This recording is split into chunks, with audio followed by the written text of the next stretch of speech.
I have heard that people do lose orientation. What is your personal experience with other non-dual speakers? To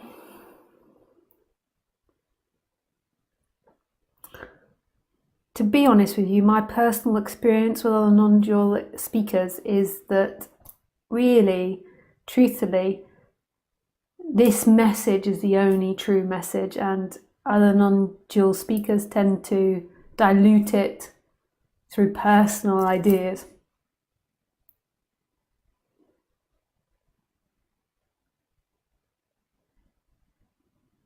And it tends to be that very few people understand this very specific message.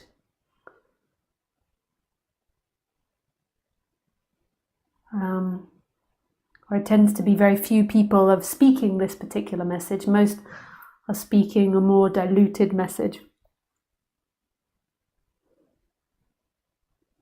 Okay, so how did that make you guys feel when I said that? So some of you maybe cringed and some of you maybe liked it that I said that, whatever you felt. But to me, what I just said is absolute bullshit. And why would a teacher say that type of thing? Like, I just was playing a little bit because I know somebody that rips into my talks a lot, is very keen on other speakers that say that. And I'm not into that at all. Why would somebody comment on other speakers, and why would somebody glorify their own teaching and put other people's teaching down? That's what businesses do, if you haven't realized, with products, when they're trying to sell products. I just said it to put a bit of fire in because I try not to speak that much about other speakers personally, and I just was saying that because speakers do. And why would they do that? Like, it's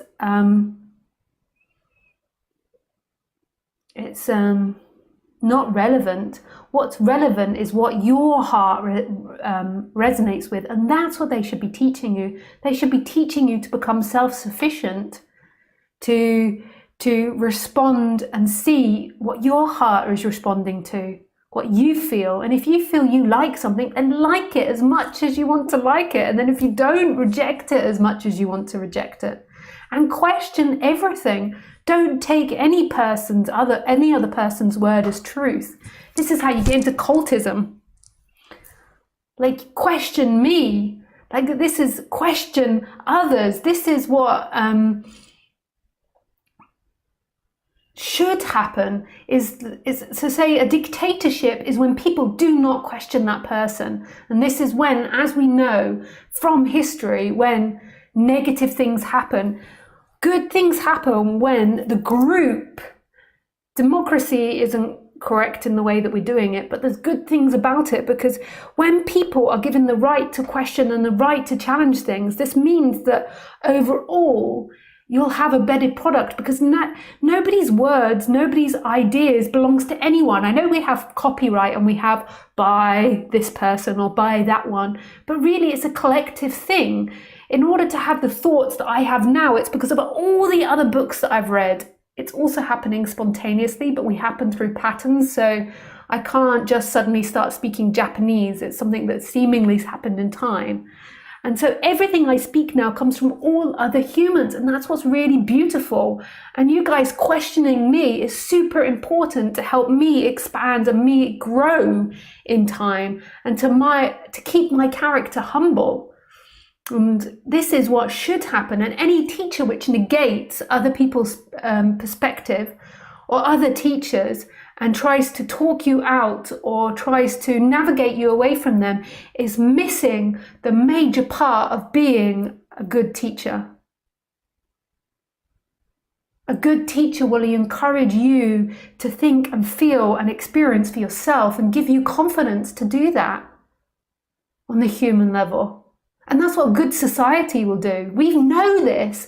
A dictatorship is not what we want to go towards anymore. It's a disaster when we have dictatorships. So we've got to this democracy, and that's not ideal. It is going to evolve past that more than likely, but it's so much better that we can vote out a government, that we can vote against a government, that I can sit here on the freaking internet and say all these things and my country isn't banning it. There's some countries in this world still today which ban this. Not just my message, but they only let their country read certain things. A good teacher, to me, in every area of life, a good boss, a good society, will encourage you to think for yourself and question and to be open to other people's thoughts and what other people say, because it's as the group we survive as humans. That's what improves us. One person gives another idea, another person gives another idea. And that's really beautiful and fantastic and amazing. And not having these hierarchical figures. Like, one thing that I try not to do, even though it happens to a little bit because it's difficult to get out of that, is to make me in any way a leader of anything. Like so that you all join my group and you all follow me and I'm the boss. If I were to do anything like that, I would make sure there was like a group of us that were voted in, like the group had a say. It concerns me when I hear of these organizations where there's one teacher as the head, just sitting there as a head. They've got no body, they're just a head. This concerns me. This concerns me. It also concerns me because people who have the orientation towards leadership tend to be characters that have less empathy. This is why it's so important.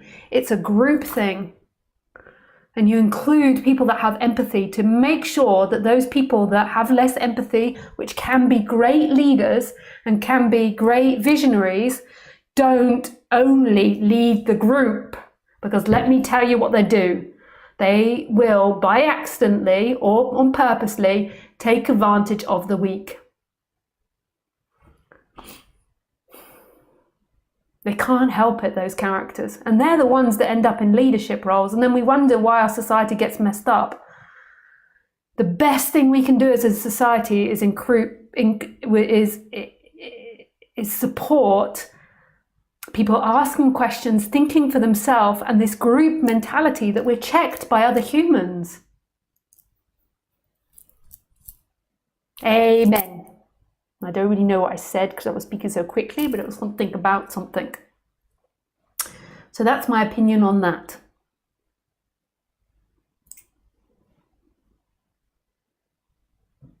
This is what I love about doing it over the internet, because I get to know dynamics of being this person at the front who has power.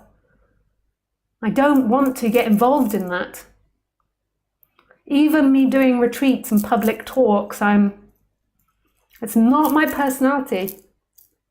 And in the last 8 years, I have been looking for people to make a group with when I do these things, but I haven't really found that, so I tend to not do that much public stuff.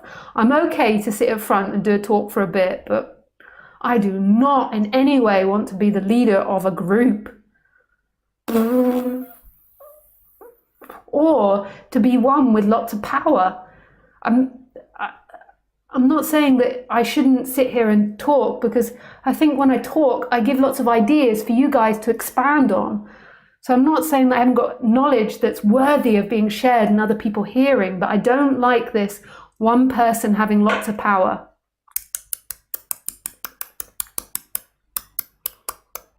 Pas bien. This is not good. Why is it that some of these characters are encouraging this one person having power? We've worked out as a society, this is not good. So why are we encouraging spiritual teachers to do it? Oops. I love being passionate. Now I'm also couldn't care less as well. But you know, it takes passion to say all these things again and again and again 2 times a week. And then nearly every day in India.